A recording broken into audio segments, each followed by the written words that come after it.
Good afternoon. It's Wednesday, the 21st of July, 2021, just after 1 o'clock. Welcome to UK Column News. Your host today, Mike Robinson, myself, Brian Gerrish, and we're delighted to be joined by Alex Thompson, bringing us Eastern approaches from the depths of the Netherlands. Okay, so let's put June Rain on screen. Now, of course, the MHRA's position, June Rain's position, was that it was up for the Joint Committee on Vaccination and Immunisation to advise on whether children would be vaccinated as part of the deployment programme. Well, the JCVI has now given their advice, and I thought it would be worth just running through this. So let's have a look. Following a request from the Department of Health and Social Care for advice on a possible extension of the COVID-19 vaccination programme, the JCVI has looked at the available evidence around vaccinating children and young people under the age of 18. From today, the JCVI is advising that children at increased risk of serious COVID-19 disease are offered the Pfizer-BioNTech vaccine. That includes children aged 12 to 15 with severe neurodisabilities, Down syndrome, immunosuppression, and multiple or severe learning disabilities. So that is their position. They go on to say then, the JCVI is not currently advising routine vaccination of children outside these groups based on the current evidence. As evidence shows that COVID-19 rarely causes severe disease in children without underlying health conditions, at this time the JCVI's view is that the minimal health benefits of offering universal COVID-19 vaccination to children do not outweigh the potential risks. Almost all children and young people are at very low risk from COVID-19.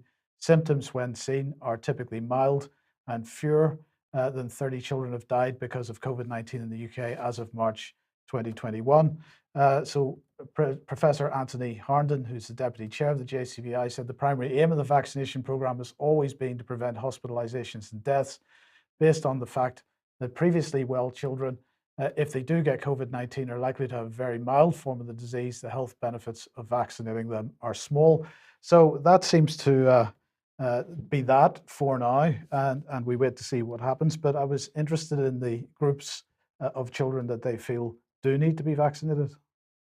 I don't quite know how to describe this one, Mike. First point I'd make is that they keep talking about the evidence, but we never see the evidence for the safety of the vaccines or the risks of the vaccines.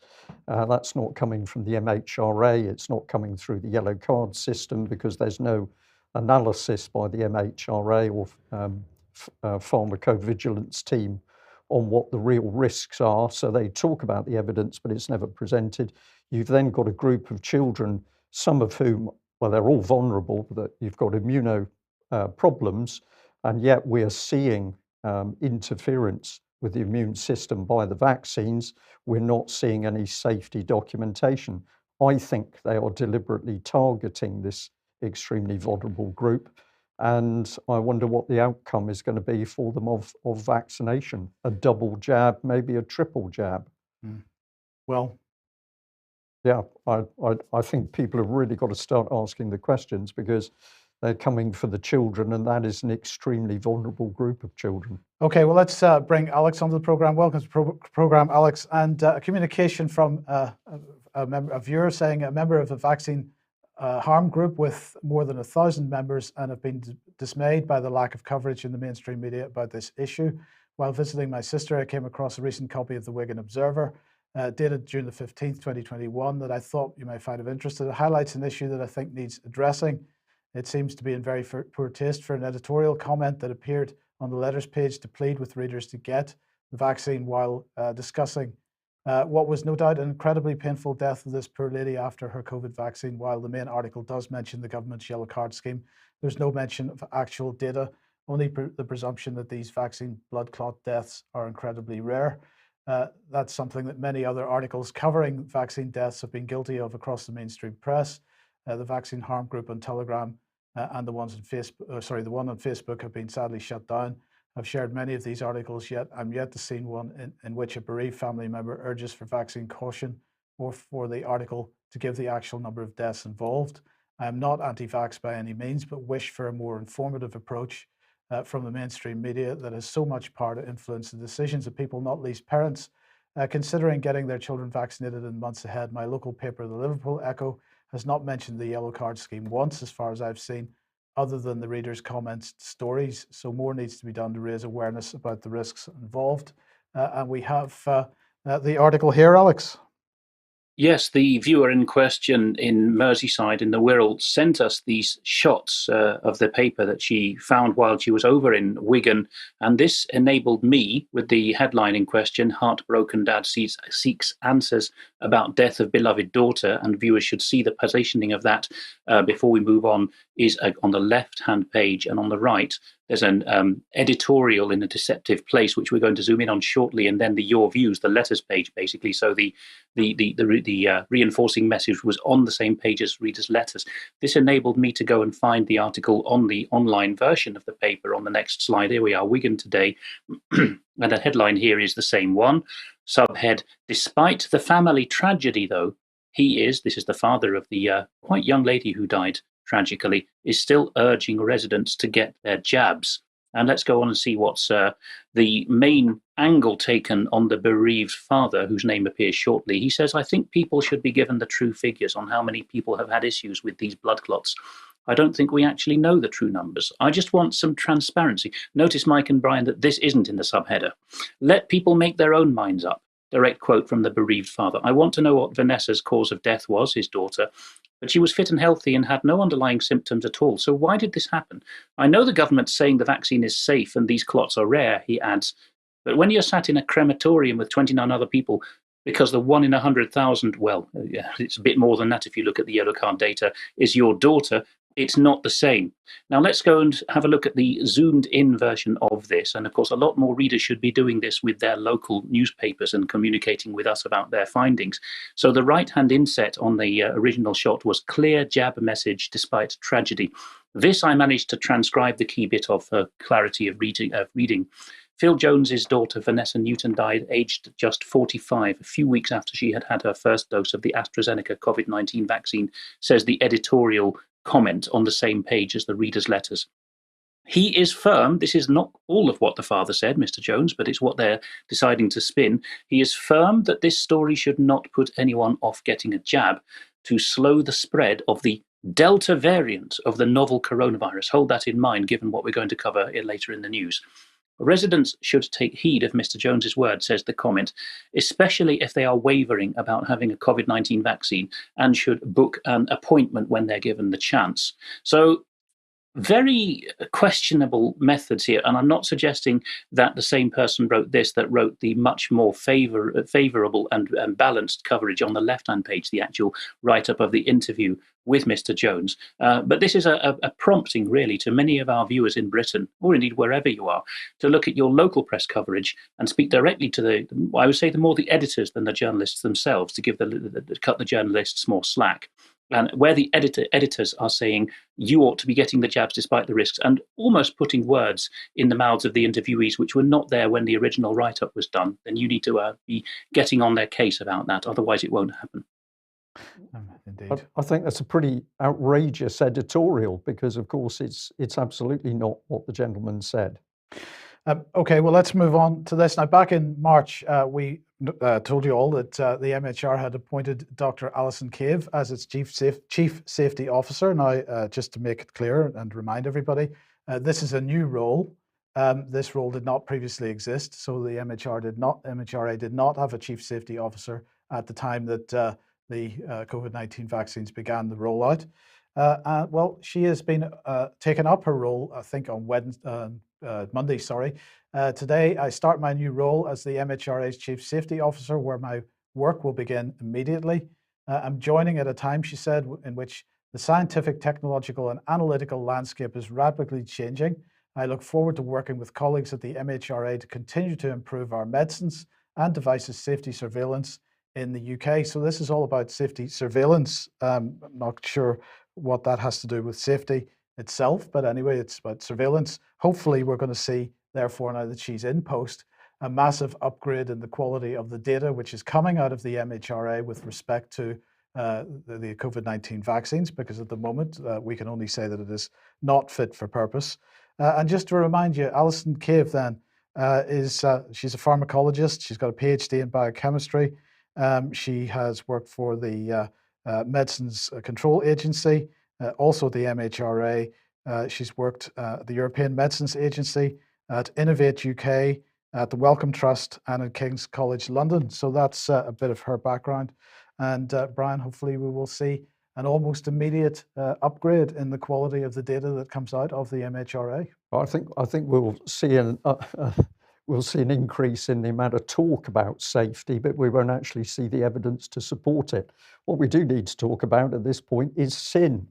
So let's talk about sin. What are we talking about? Well, not what you might think, because the sin is the Science and Innovation Network. And we've been paying attention to quite a lot that's been going on behind the scenes with government. So let's take you to this. So this was published on the 16th of April 2019, but it was SIN France organises the first UK-France bilateral workshop on behavioural science at Paris British Embassy, an impact story about how SIN France initiated UK-France cooperation on the use of behavioural science in health public policies.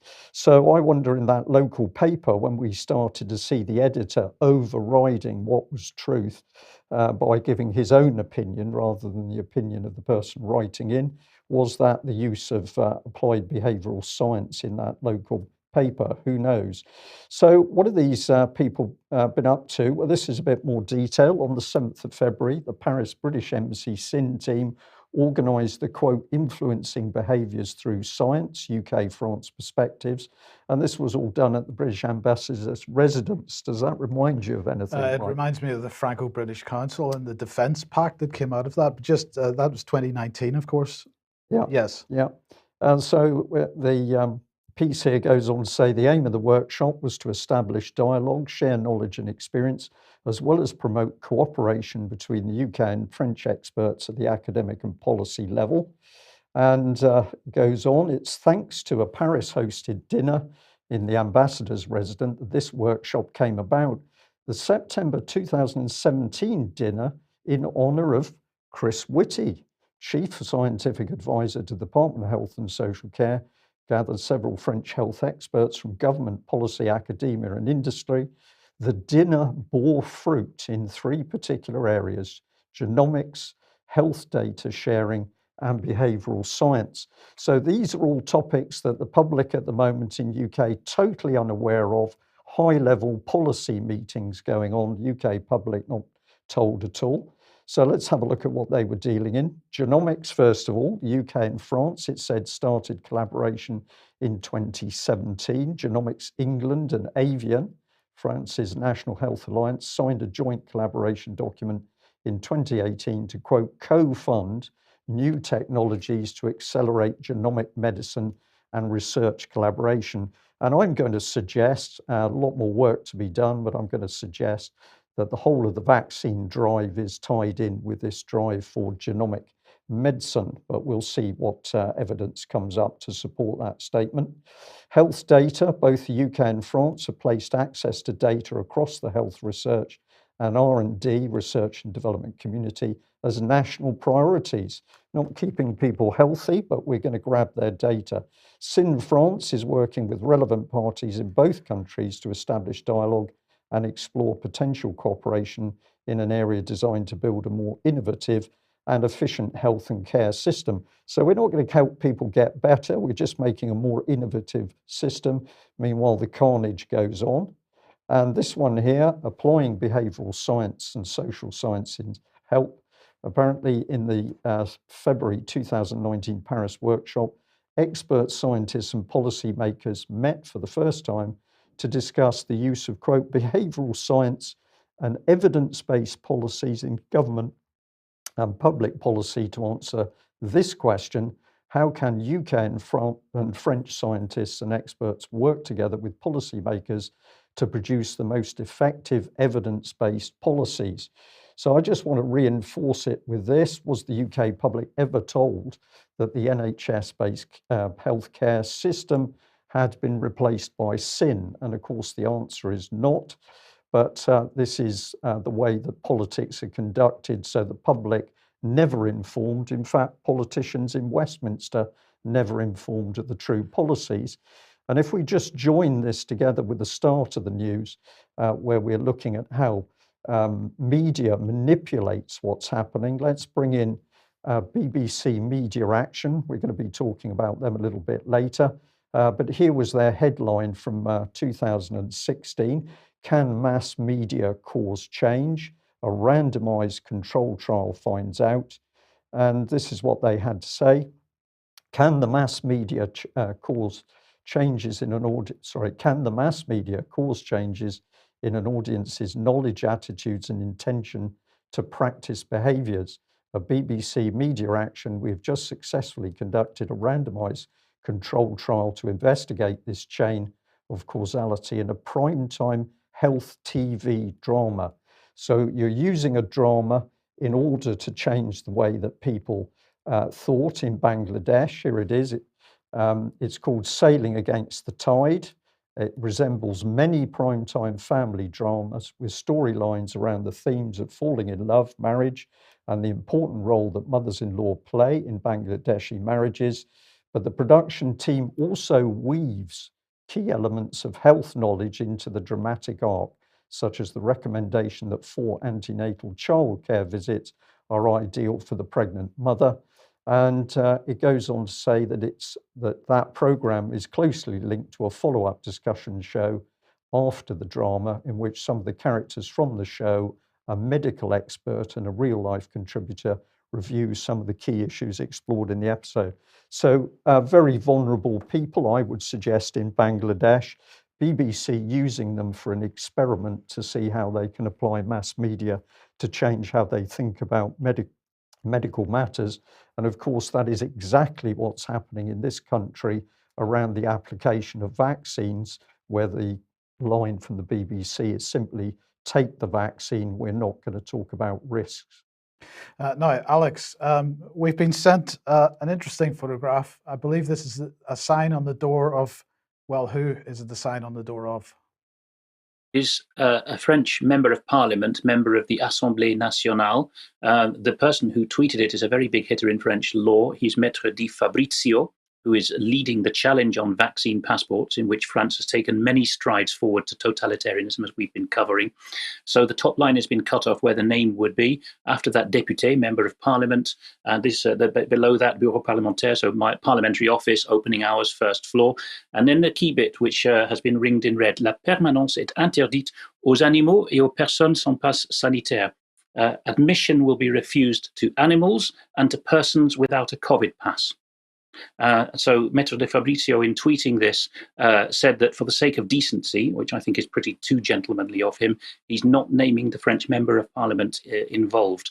Meanwhile, down on the French Hold on, Riviera... Alex. Sorry, Alex. I just wanted to say, it was interesting to me that animals came first. So he seemed to be putting those without a COVID pass below animals. Well, Mike, you'll recall, the old... Yes. chatter there used to be in Ireland about the London and Birmingham bread and breakfasts in the 50s, 60s, 70s that had these signs before it became illegal: no entrance to blacks, dogs, and Irish. And that was, of course, a pointed insult at particularly the Irish. And that seems to be what's going on. But down on the French Riviera, this tip also comes to me from the same associates, the stalwart Georgia Pouliquin. Nice Matin, one of the big papers down there, is reporting that in no less a city than Toulon, Brian will know it as the base of the French Mediterranean fleet, these billboards have been going up. Emmanuel Macron dressed up as Adolf. His party, La République En Marche, has been symbolized as if it would be a swastika with the white, red, and black color scheme. And Mr. Macron, Adolf Macron's slogan is "Obéis, fais-toi vacciner," obey and get yourself jabbed. There might not be chance that this is in Toulon, of course, because the French Mediterranean fleet has a less than glorious wartime collaboration record, and this may be their way of expiating their sins in the local community, shall we say. Yeah, but it's not just the French parliamentarians that are taking arrogant positions. No, so let's have a listen to this. This is from the 15th of July. This is Vera Hobhouse, W-E-R-A, Vera Hobhouse. She's originally from Hanover, a very posh town in northern Germany. She's married into an English family, Mr. Hobhouse, and been in Britain since 1989 or so. But here we are. She's speaking to the, effectively to the leader of the House, the controller of government, business and commons time, Jacob Rees-Mogg. We've cut out his response, but we just want to listen to what Vera Hobhouse said. So if people were thinking French MPs are more arrogant about this than ours ever would be, admittedly, this is a foreign-born one, a German, quite noble lady, so perhaps a bit blunter than a British-born MP would be. But here's what she had to say on the same theme of COVID sanitary measures. Speaker, a contributor this morning on Radio 4 said it's only ever posh people who say that the less fortunate people in our communities don't want to be told by posh people what to do. In fact, they do. Or they want to at least get some responsible guidance, and the complete abdication of responsible guidance from this government I find shameful, and I indeed, Mr. Speaker, will continue to wear a face covering in this chamber. So for those listening in audio only, you might not have fully appreciated that the head rolling, the head shaking, the eye rolling and the shoulder heaving was part of the, dare I say, Posh Girl Act, making it abundantly clear that she did actually mean what she was saying. Because she was using her body language irony, to join that Radio 4 contributor in expressing the position that it's only posh people who think the plebs don't want leading by the posh. And when she got a lot more serious with her body language as well as her tone of voice to say, in fact, they do want us posh people to take a lead. So because the government's not doing it, we enlightened posh people must wear masks even when it's no longer law or guidance. But correct me if I didn't see something, but she said she continued to wear a mask in this house, but she wasn't wearing a mask. Yeah, they're only required to wear a mask when they're sitting down. That virus is just so cunning, isn't it? Yeah, it is. Yeah, when they sit down, the virus appears. Amazing. So some tweets about this. Christian Calgi is a good channel that could do with some more subscribers, and he's entitled his upload of this clip, Vera Snobhouse.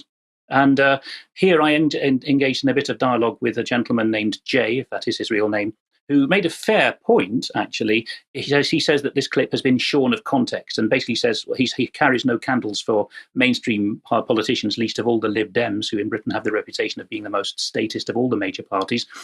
He says they have ridiculous beliefs, but not that ridiculous, come on. So he thinks there's ironic context cut out. So I replied to that saying, actually, this was the beginning, the first paragraph of a speech in which Madame Hobhouse went on to ask a question. I think she was asking about sin, actually, Brian, but I can't remember the acronym in full, but that'll come in a moment. But anyway, she wanted to add the word mathematics to a particular science quango name.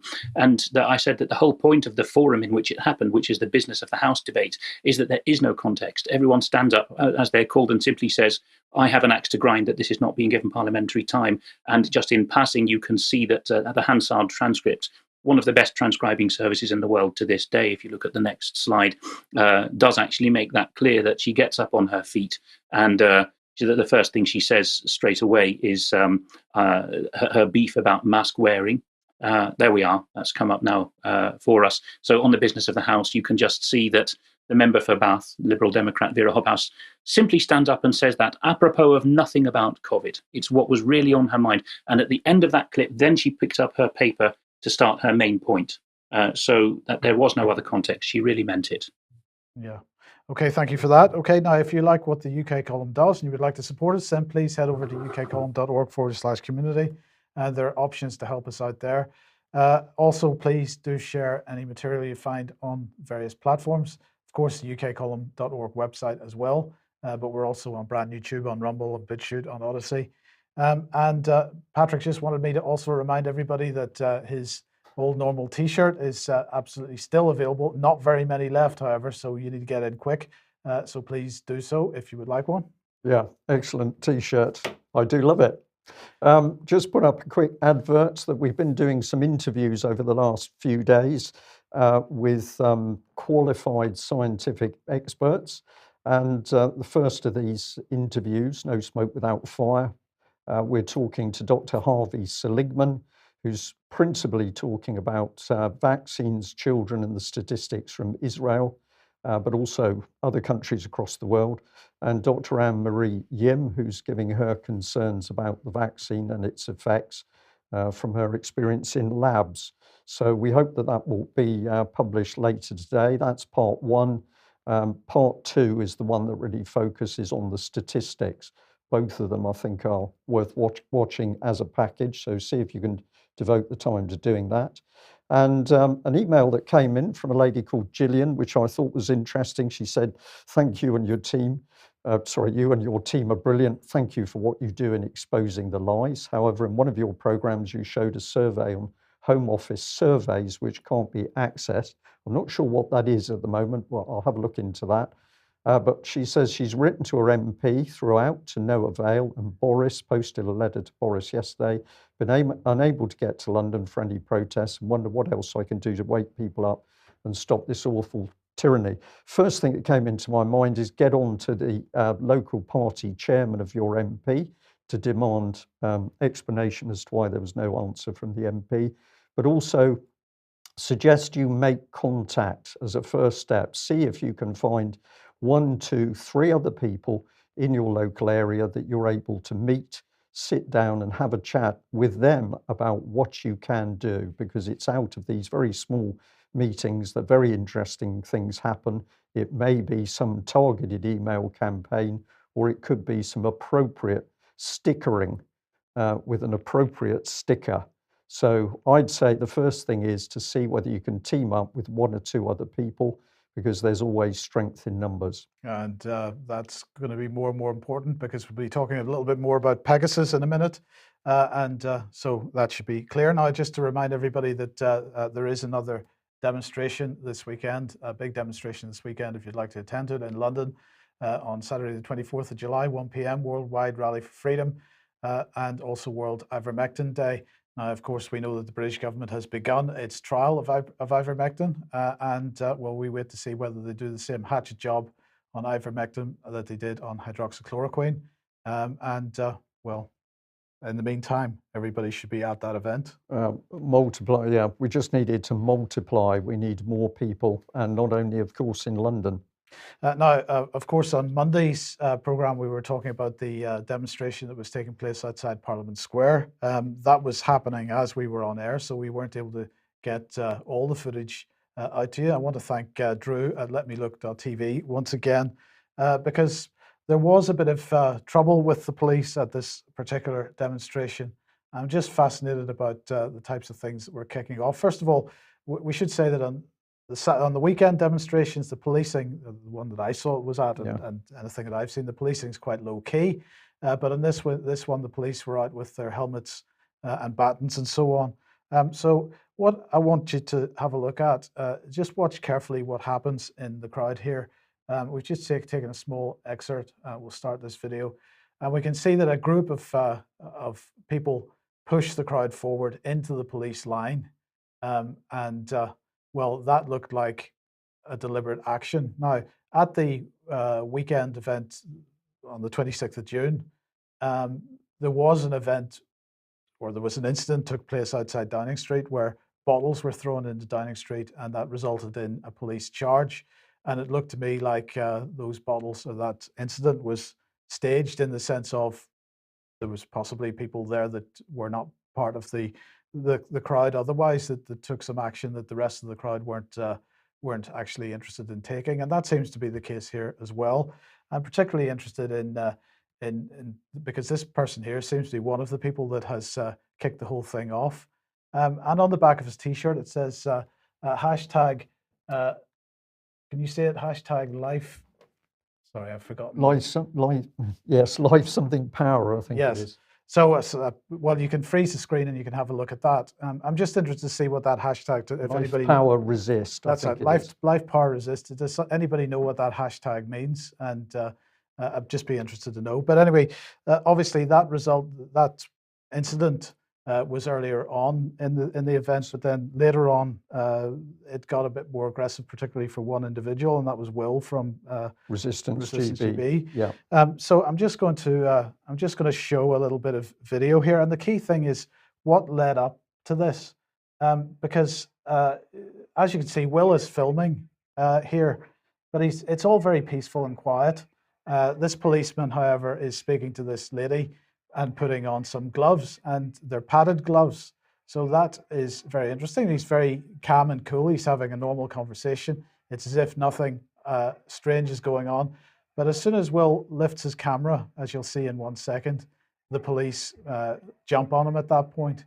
So he's about to lift his camera now, really taking his eye off taking the camera off the police line. And the next thing, that's him grabbed, and things get a bit hectic after that.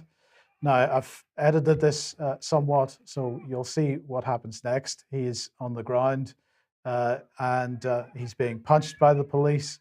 Well, certainly not all the punches are hitting home with the full fist, but nonetheless, he has experienced injuries as a result. He certainly has. He's experienced a lot of bruising. Most of the punching was on his shoulder, but he had people obviously kneeling on him, and other people were hitting his body. They kept him down for a protracted length of time, which he doesn't understand, because he was never a threat to them. So that's just before you go on, Brian, that's a very interesting point, because they could have had him up and they could have had him handcuffed and in the van very quickly. Now, I asked Joe Boyd about this because obviously he's been on various demonstrations for many, many years and has plenty of experience of the police under these circumstances.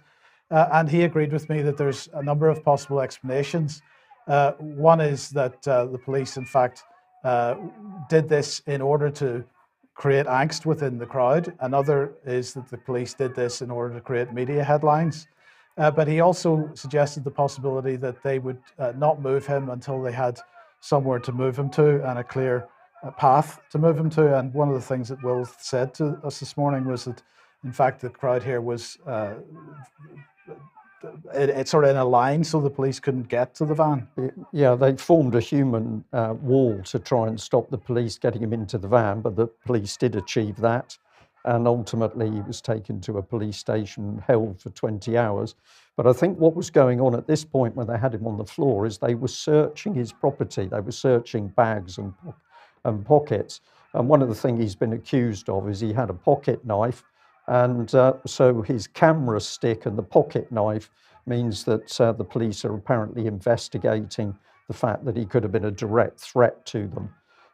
But Will's opinion is that he was deliberately targeted. He thinks he was targeted because he's been posting the video clips showing and exposing unlawful behaviour by the police.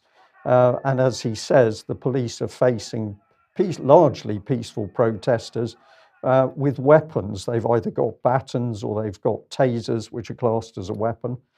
So he is saying we are now witnessing elements of the police completely out of control. So he was held for 20 hours. They denied him writing materials, which I think is part of his rights when he's there in the cells, and it took them ages to let him see a lawyer. There was a nurse who eventually came to tend him. But basically, they didn't bother to take any pictures of the injuries that he sustained.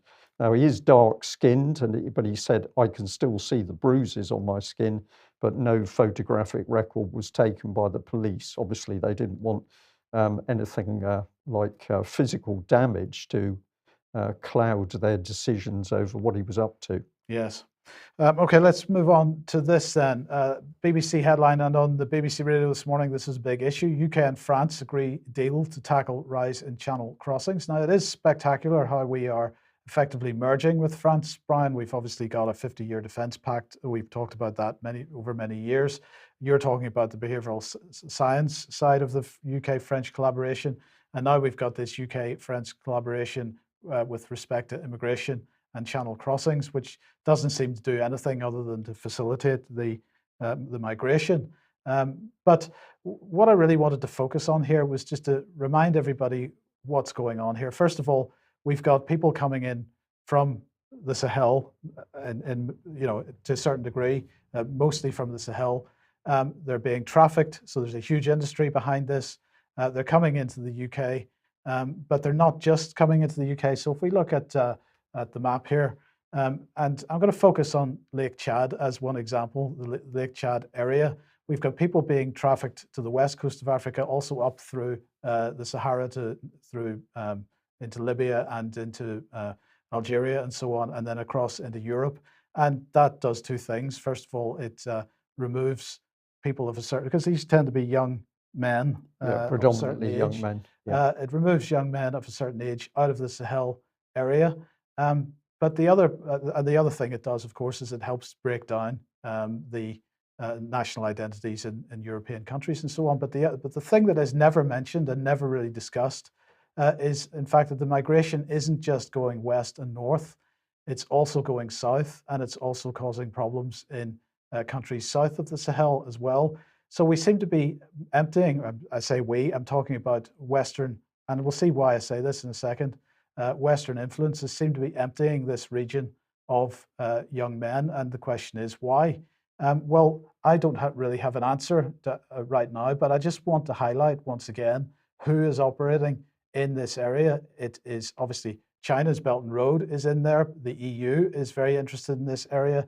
But if we think about NGOs, it's mainly the Tony Blair Institute for Global Change, who is really keen on a new path forward for the Sahel. And Tony Blair spoke about this on the sidelines of the Munich Security Conference in 2019 or 2018, can't remember which. And so this is a very key policy area for him. And Alex, I was just interested to get your views on this, because you look at discussion of immigration and how people are being moved and people trafficking from this part of Africa, and almost never is the fact that similar numbers of people are being moved southwards mentioned. It's almost never mentioned. And there's clearly a policy interest amongst big NGOs and governments in this part of Africa. And so while it's impacting Europe in a particular way, we really got to try to work out what's the root cause that's driving this in the first place. Yes, of course, geopolitical news is written up, especially in the English-speaking world. Evelyn Waugh put it best in his 1930s novel Scoop. He has one of his characters say that what counts as news is that which a man or a person uninterested in the world affairs would raise an eyebrow at. That's not an exact quote, but you're packaging it to casual readers, right? So in this particular case, if you were to report Africa internal migration problems, shanty towns, people will just think, oh, that's Africa. But if you report pressure on Europe, then people will have a completely different set of narrative ideas in their head. The more left-wing ones will have their heartstrings tugged. It's all our fault. We're too rich. The right-wing ones will be provoked towards sort of Colonel Blimp attitude of get these out of here. But of course, it ruins the narrative if you actually point out that a particular part of Africa is having a particular dynamic, pushing its people out. And this does indeed go back a long way. Eleanor Roosevelt, in her long decades of widowhood after the US President Roosevelt died just before the end of the Second World War, in her book On My Own, she goes into this in some detail and I think recounts how just before the end of the war, Roosevelt, to the chagrin of Churchill, in fact, insisted on seeing the Sultan of Morocco, who was then only a titular ruler under the French. And it seems that he told the Sultan of Morocco, I'm sure you'll find great resources of water under your territory. Don't let any conglomerates steal these from you, and let this be a long-term strategy for your country. So it was seen back even then. And just to close that, I would say, if you look at the quite rapidly changing section at the bottom of our ukcolumn.org homepage called Stories We're Watching, one of the ones that's currently on there is Defense One, one of the very good Washington-based geopolitical and defense issue coverers. There's a headline that we link to at the moment called French and American Special Forces Agree to Beef Up Partnership in Africa. Now, I'd suggest that, well, you should be watching and reading Ice Age Farmer and Adapt 2030 anyway. But whenever you see Africa in geopolitical mainstream news, read Sahel. It's a particular part of Africa with oil and more particularly massive underground water resources. And that's the part that's being cleared. So it's not black-white issue. It's within Africa. They can notice in those countries around Congo and Kenya what's going on as well. That zone is being cleared out for what will probably be a three-way punch-up between China, Russia, and the Anglo-American West. Indeed. And just very briefly, Alex, of course, one of the things that's driving this is Islamic insurgency, which we have seen in Syria and other places. We've seen a lot of Western money going into support over the last 10 years. Yes, it's a very obscure area, but those, for example, who've been following the issue of religious persecution in the Sahel countries, notably northern Nigeria and central Nigeria, and this applies more widely, by the way, these people are very eloquent in English and French. They have their own proper TV channels. It's not the 1960s.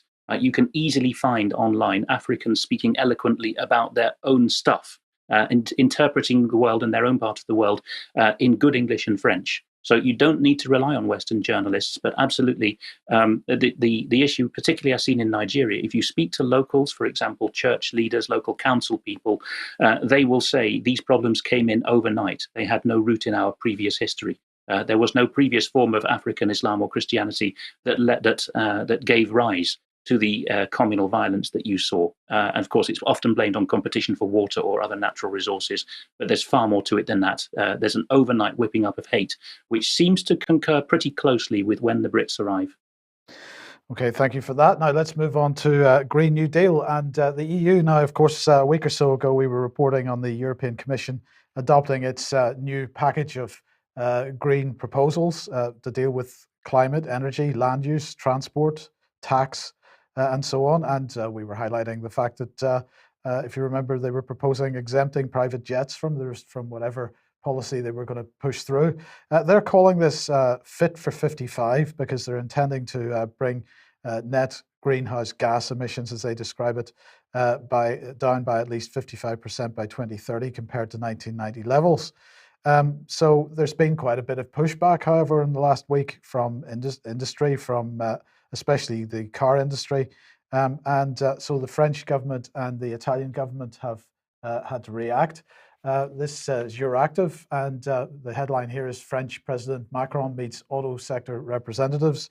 They're saying, they quote the automotive, it's PFA. I'm not sure whether it's an industry group or not, but it's their president, Luc Chatel, saying the EU is throwing away 100 years of European know-how and chooses a technology in which the Chinese are 10 years in advance. They're talking about battery technology for cars and so on. But here is Luc Di Maio, the Italian foreign minister, and he's gone a bit further. He's saying there's somebody in Europe who thinks that ecological transition can be completed in 2 years. Ecological transition will work only if our companies and our productive systems, but also professionals, will have enough time to adapt to transformation. Otherwise, it won't be a transition, it will be a shock. We will produce a drop in emissions, which, however, will correspond to a loss of jobs and the shutdown of companies. We're not asking to block the process of European Green Deal, but we're just calling for more time in order to be able to deal with the coming period. Well, he makes a reasonable point, but he's not still quite understanding the situation, is he? Because if we remember back a year or two, Mark Carney, who is currently Boris Johnson's advisor on climate issues, was making it absolutely clear that what he was driving for was a shock, that companies must transform themselves overnight or they will be bankrupted. There's no question about this. They've got to proceed with progress very, very quickly with the Green New Deal and the Great Reset policy, or else, and that includes any finance companies that want to fund companies that don't behave as well. So this is clearly moving forward very quickly. Very quickly. And of course, an organisation that's not going to talk about it is our old friend, the BBC. But it's taken Russia today to poke a big, or put a big rock into the BBC pond. Very interesting series of stories which encourage people to go and read. This is the lead one from the 20th of July. Shocking leaked files once again expose BBC's insidious UK foreign policy tool. A newly released raft of government papers. Now, these have come out anonymous sources, but there's a lot of detail in the article, and I'm going to encourage you to go and read that detail and see what it's talking about. But it's revealing that the BBC has got extensive involvement in spreading what RT says is pro-London, pro-EU, pro-NATO messaging across the Balkans. And these particular documents state that BBC Media Action, the charitable arm of the BBC state broadcaster, according to RT, was embroiled in a number of clandestine operations to, quote, weaken the Russian state's influence. And of course, all of that was funded by the UK Foreign Office. So the message to the UK population is the nasty Russians are almost queuing up at the borders to invade, but now we start to see something rather different happening. So the exposure raised serious questions about the BBC's international reputation as neutral, objective purveyor of news and what implications its murky relationship with Whitehall has for its output more widely. A further tranche of leaked files related to covert UK actions in the Balkans amply reinforces that the organisation serves as a, quote, cloak and dagger device for achieving London's foreign policy goals. And we should just say that article was written by Kit Clarenberg. Yes, so do read this, because this is not just a sort of casual analysis. This is an in-depth analysis. Let's have a look at some of the things that are being said. So I'm happy to label the BBC as the propaganda arm operating in the Balkans, but of course they're using their charity as the soft front end. That's the soft power being used. But what are they up to? Media capacity building, reform and change management. That's quite in your face. So we've got reforming institutional structures, a Montenegro state broadcaster, RTCG. We've got working with the Macedonian media to effectively cover elections and, quote, act as watchdog. That smile, the thought of the BBC making sure there was an even hand in elections. Support the development of Bosnia and Herzegovina's public broadcasting system. Targeting youth audiences in 5 Balkans countries with an innovative multi-platform media project aiming to build young people's capacity for civic participation. And what Russia Today noted, quite rightly, is that viewers were directed to offline activities to translate awareness into action for change. And Russia Today said, and again, I think this is quite correct, it's strongly suggesting that stirring teenagers to activism was the overall programme's ultimate objective. And I think that's very, very clear. I've got a bit more, and then we'll bring Alex in to comment on this one. So here's Serbia. What was going on? Well, from 2007 to 2017, 4 large-scale projects, such as a challenging undertaking with Radio Television Serbia. That was over 2 years to assist in its transition from state to public service broadcaster and working to, quote, professionalise 5 local radio stations to develop their capacity to hold local government to account. This is some charity, Mike. So this is what, BBC-ifying the local media? Yes, Yes, absolutely. And this one here, the organisation also delivered a huge 3-year project for the European Union, which, quote, strengthened media capacities for improving objective public information about all aspects of EU integration. In other words, it assisted in the production of pro-Brussels propaganda. The words in the text in yellow there, obviously from Russia Today itself. Vital work indeed, considering Serbian citizens remain by far the most sceptical about bloc membership. And we've got this one here, a statement from RT, with the troublesome Socialist Federation of Yugoslavia now irrevocably smashed into pieces.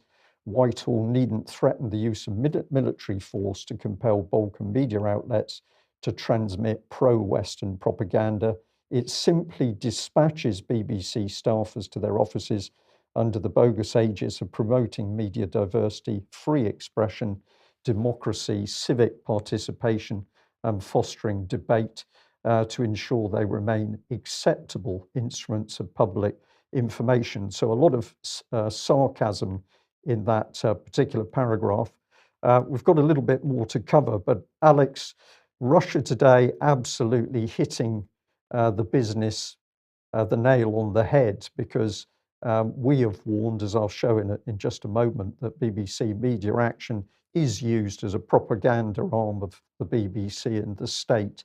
But this is absolutely in your face. I think the key there, Brian, was the embedded BBC image that you showed, because the text that went with it is supporting independent media in the Eastern Partnership countries.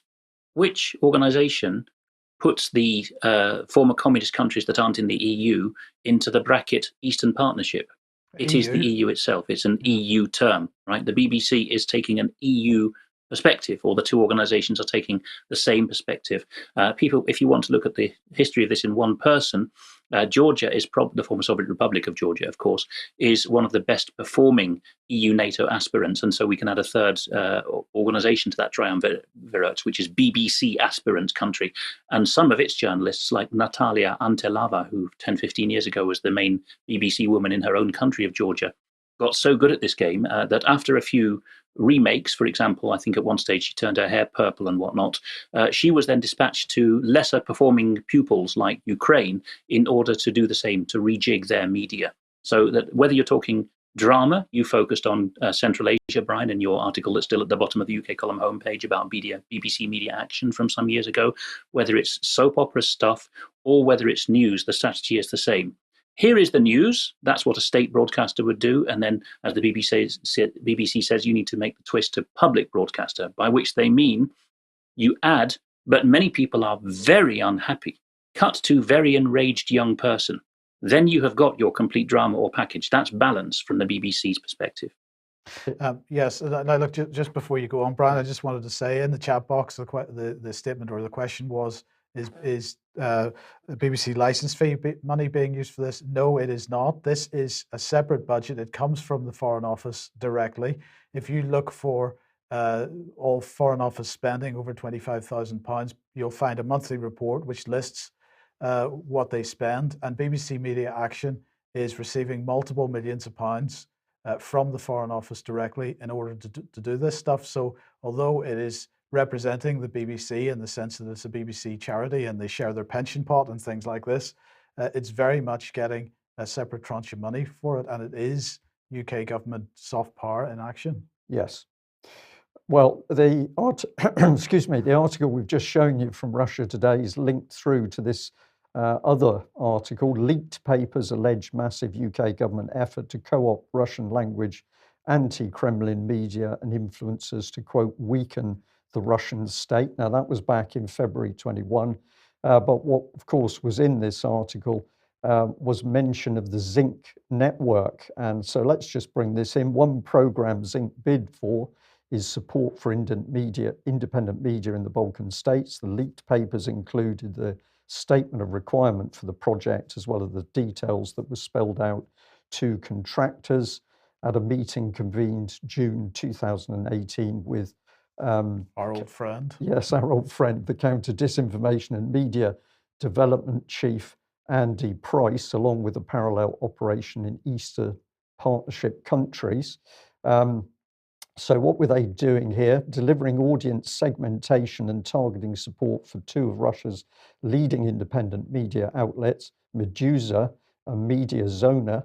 And what RT points out is that both of these are hostile to Russia. They were doing a lot more besides, but this is the particular focus of this part of the article. And Mediazona was originally founded by two of the Pussyfoot Riot members.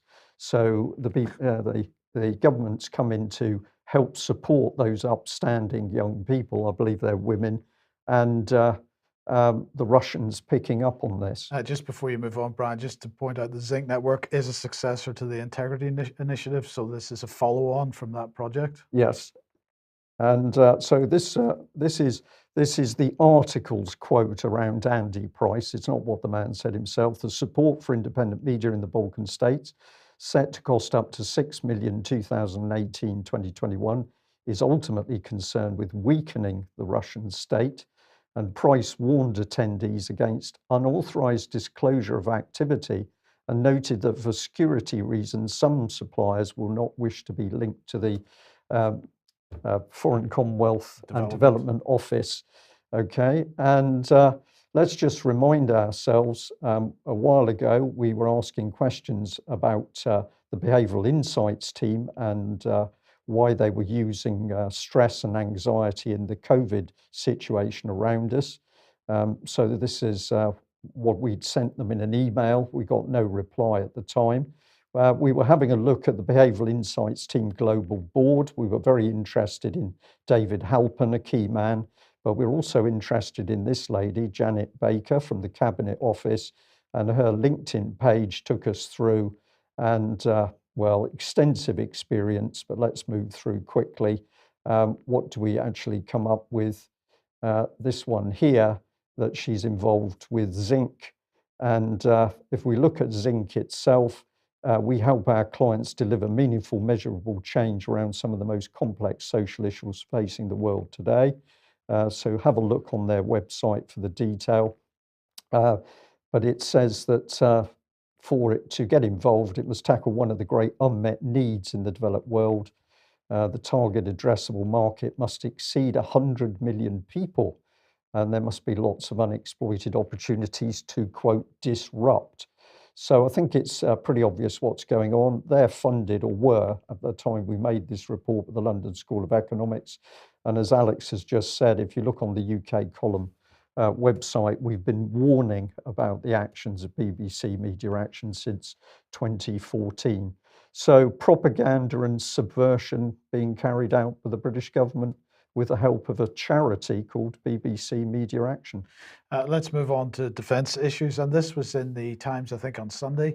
Military chief reveals new secret role for special forces against China and Russia. So they are citing Brigadier Mark Totten, who's commander. Well, let's bring him on screen. Here he is. He's in charge of the Future Commando Force.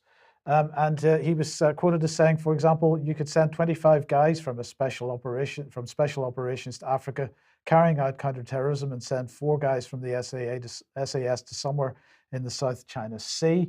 And this would need to be a lower profile and is politically more treacherous. I find this a very interesting quote, because he could have said politically more sensitive, or he could have used quite a number of other words there, Alex, but he chose the word treacherous, which, of course, treachery is treason. So I'm not clear if he was sending some kind of message there. But also, you'll notice on his arm, he's wearing an EU NAVFOR badge, because when he was not a brigadier, when he was a colonel, was chief of staff of EU NAVFOR.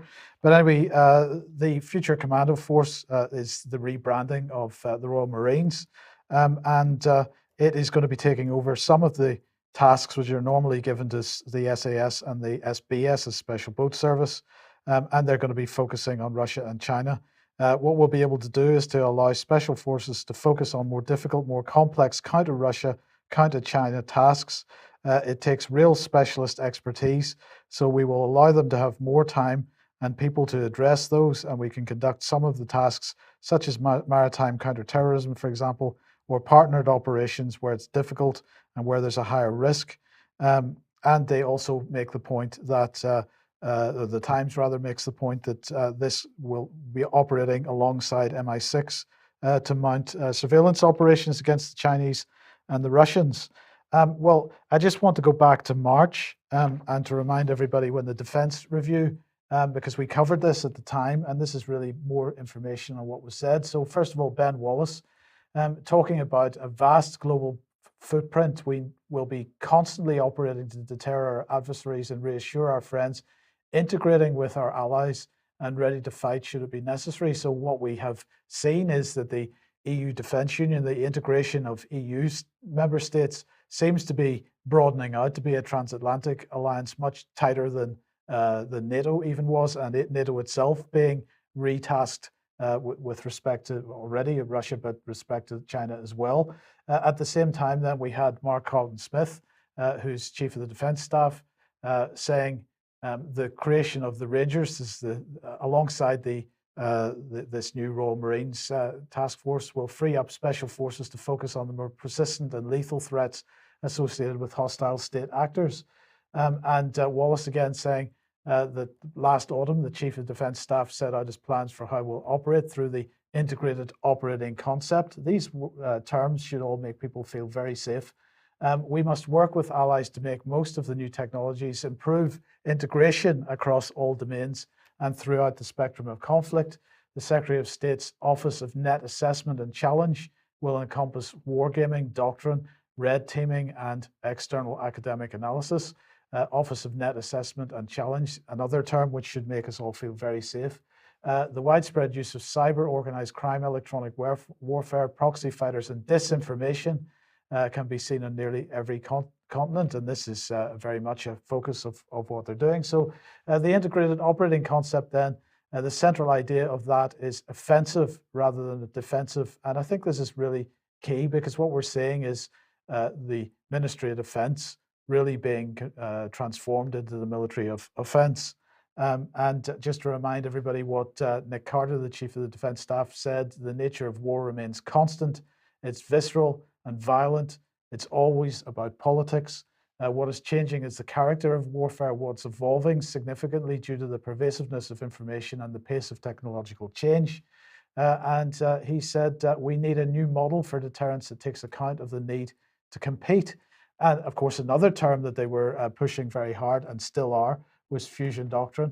And when you look at what this means, and these are their diagrams of what it means. They're certainly talking about focusing on the Sahel region of Africa. So we're back to that again, building markets in emerging economies, enforcing the rules-based international order, addressing the root causes of conflict, and tackling cross-border threats. This is what they were talking about, and a little bit more on the integrated operating concept.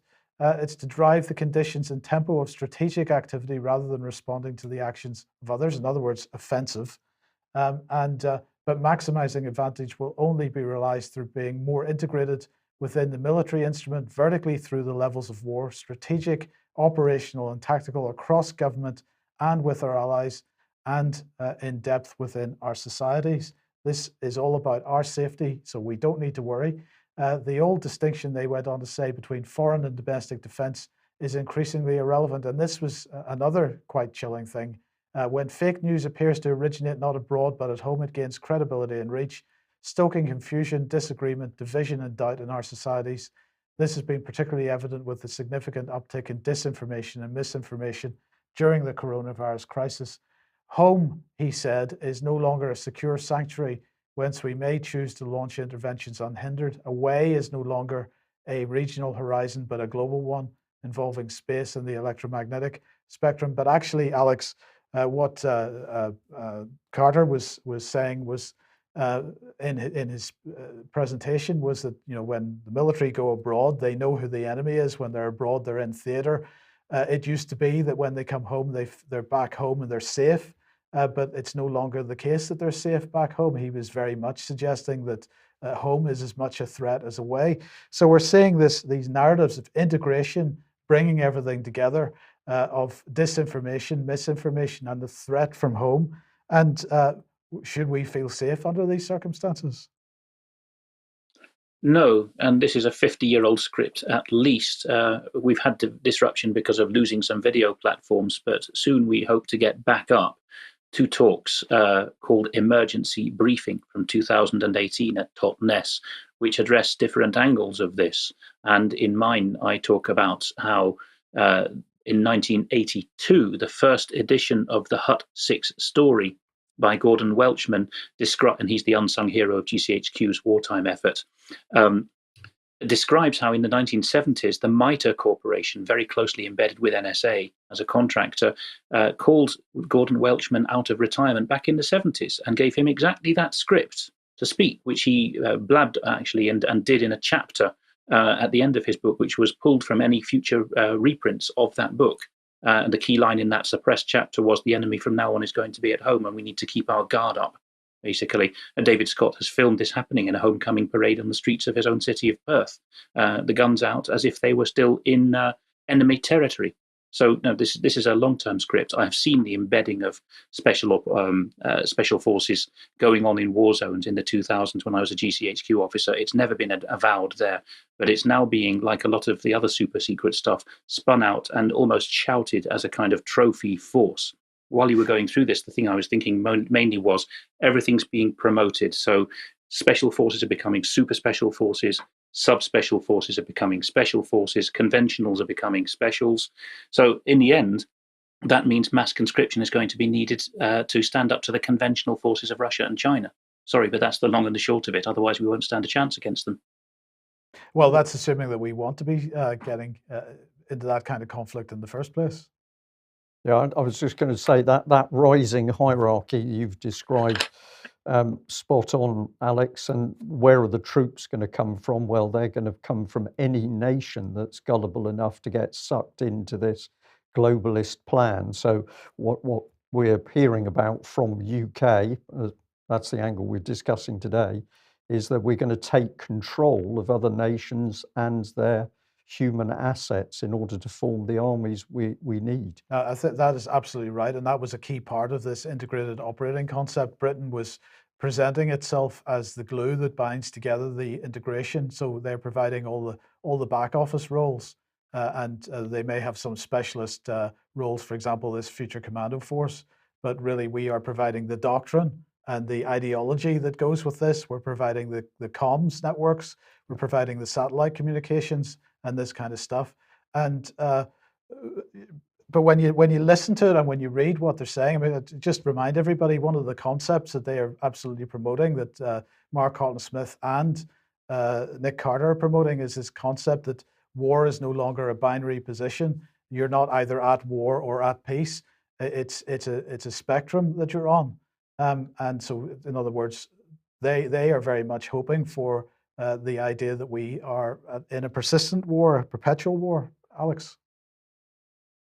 Well, look, there was a brief period of Pax Romana, and after that, Rome overextended itself because it thought it had taken on the burden of civilizing the world. So it always needed its auxiliaries and its Senate-controlled provinces in order to push its boundary back. There was also an economic bubble imperative there, that if they stopped moving, they would collapse under their own weight of bureaucracy by that time.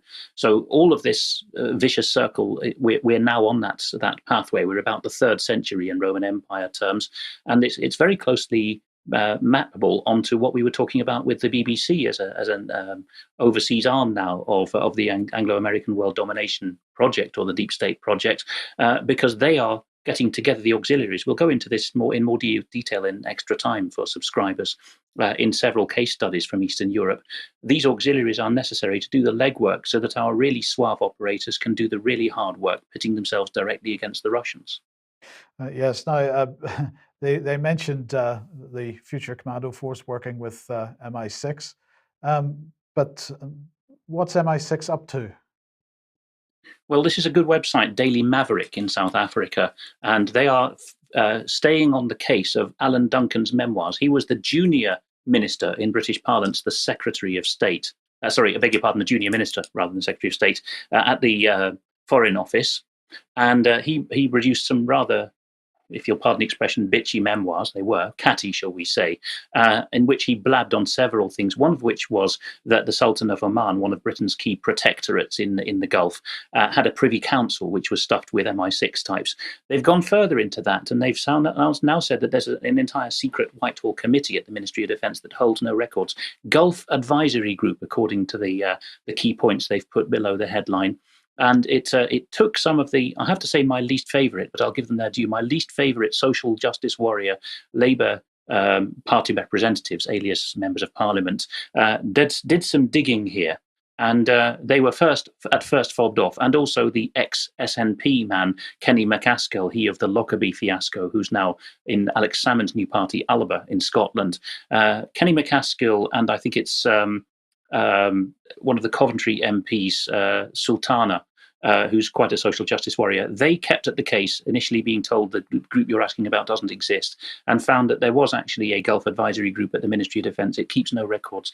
This cuts across, of course, all ECHR-type proprietary transparency of government and everything else that Britain shouts from the rooftops. But it's not even really MOD, it's MI6. It allows itself to be posted out to the Gulf and tell them what to do. Okay, and we've got a quote from this. The meeting has only come to light 5 years later because of the Alan Duncan memoirs. So, okay, we'll keep an eye on that and see how that story develops. But now another story that's developing that we mentioned on Monday, of course, is the NSO group, the Israeli security group that has produced software which apparently is installable by governments on mobile phones.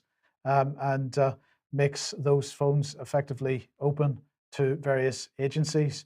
So NSO Group's customers, 51% of them are intelligence agencies, 38% law enforcement agencies, 11% military, and 60 customers in 40 countries is how they describe themselves.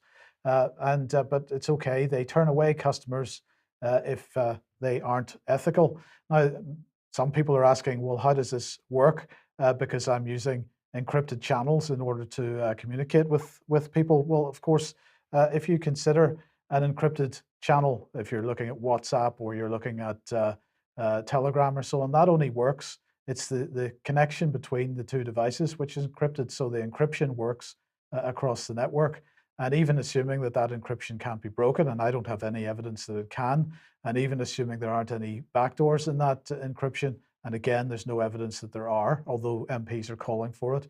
The key issue is, can the intelligence services or governments or the military or the police get control of one of the endpoints? Because the only benefit to encryption, even with end-to-end encryption, is on the network itself. On the phone, of course, the content is unencrypted, otherwise you couldn't write it and you couldn't read it.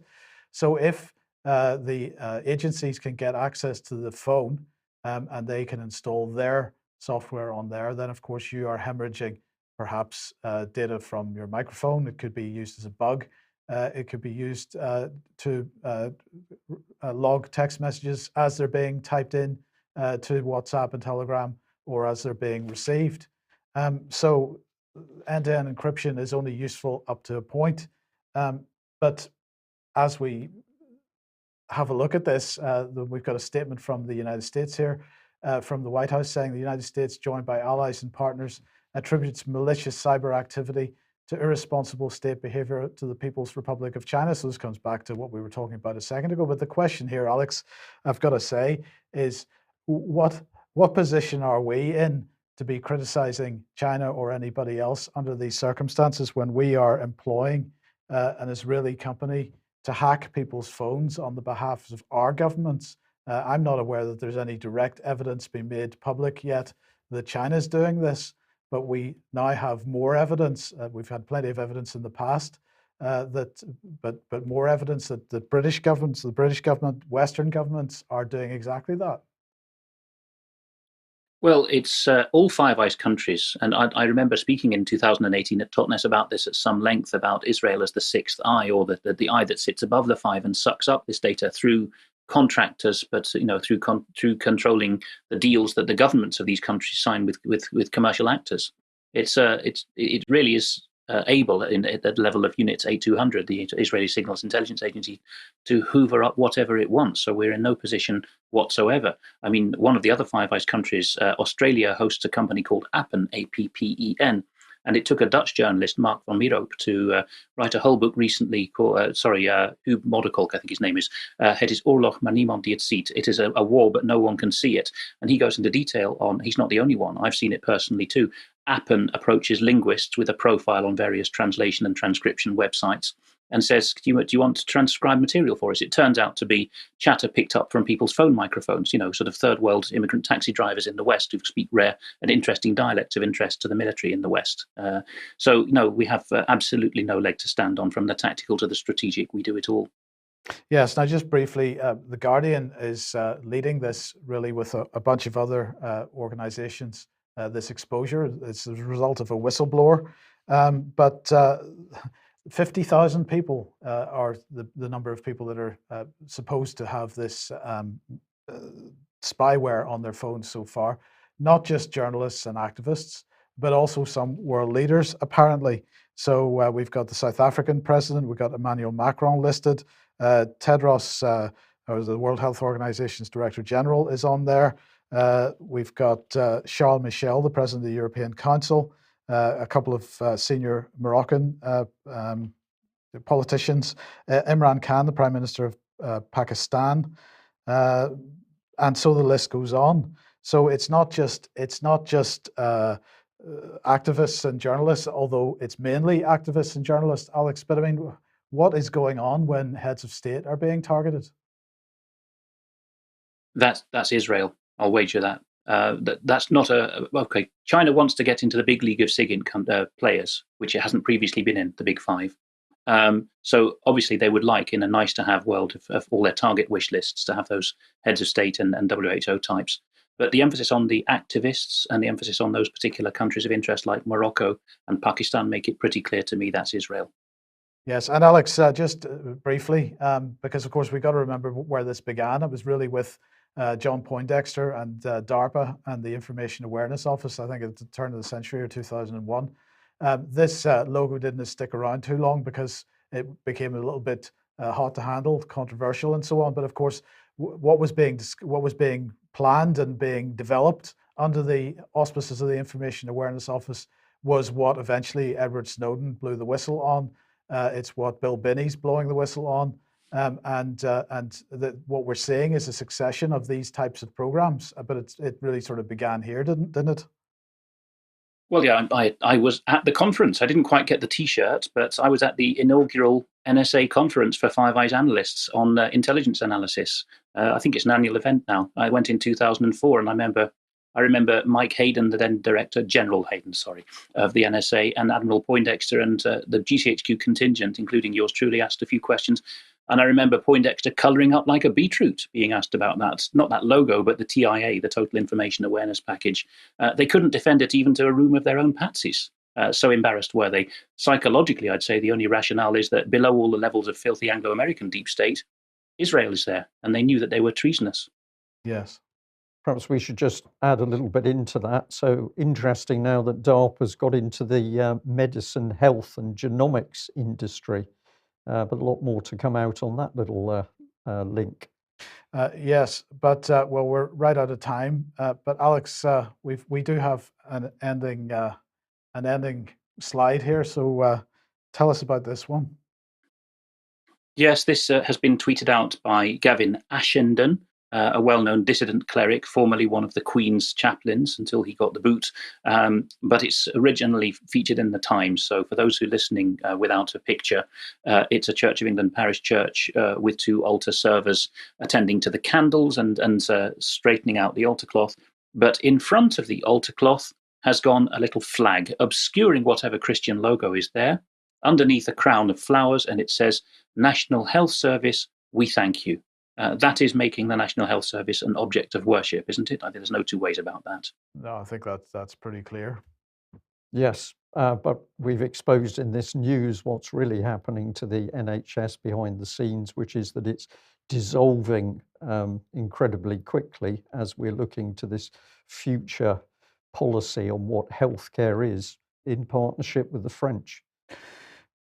Well, we had quite a bit of material that we didn't get through, so we'll cover some of that on extra time in a few minutes on the UK Column live stream. But otherwise, we'll be back on Friday at 1 p.m. as usual, unless there's something else you particularly wanted to do. I was only going to say that there was a couple of people asking about Vanessa while we were doing the news. Vanessa is well, but conducting her own business at the moment, and hopefully we'll be able to hear more from her shortly. Thanks for joining us. Bye-bye. Okay, bye-bye. Oops.